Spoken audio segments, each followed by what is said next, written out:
How you doing, my people? Taking a look at the market today, uh, it's getting hammered. Its buying opportunities abound, like I said earlier. Uh, Exla's at 31 cents. I still like it. It's got to recover at some point.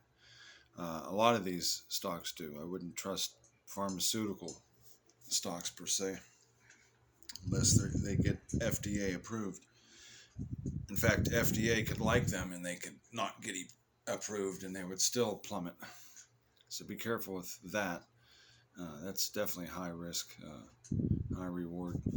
Um, but as far as everything on my lists, I have multiple lists.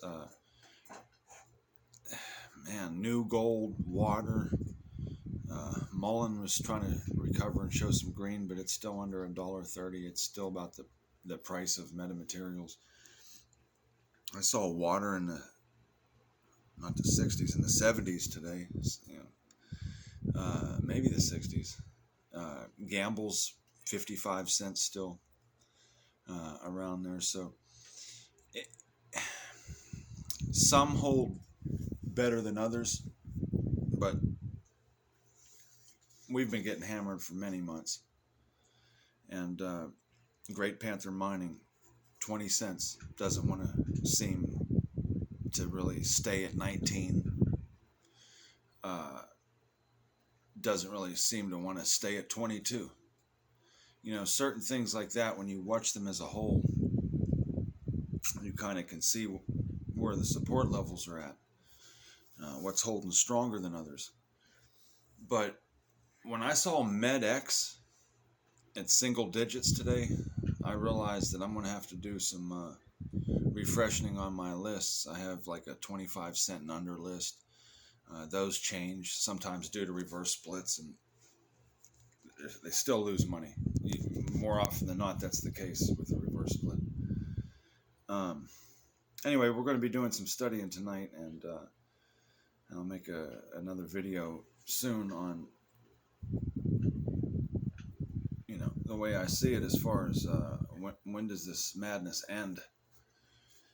But it's really hard to tell because they can use any kind of excuse or reason in this world, political or what have you. But cryptocurrency, I saw that as something not so promising when it was up yesterday, and boy did it go down today. And then the stocks, you just wonder where the floor is, because sometimes certain ones will stay on a particular floor for quite a while. And others will keep finding a new floor, and that will get a lot of investors, upset because they have to hold bags for longer, which is understandable, but it's a part of the game. My way of beating it is long term for now until I can day trade. And day trading, that's a different story. When you're securing your profits, you're securing your profits and doing the right thing, you can make a good living from it. I'm sure. But for now, as far as trying to find a good investment on the floor, just buy the dip, like Terry Yonker says. It's the truth, because you would think we'd have to be pretty close to the true floor on almost everything that, at least that I named.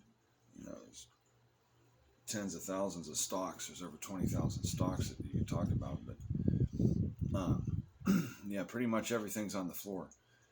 Anyway, I'm going to do some hardcore research and see how far certain things have dropped and what to expect on these recoveries, because to me that's how the elite makes their money.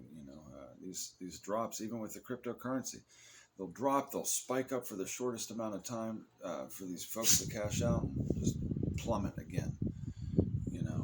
It's it's rough selling. Those are rough waters we're selling in.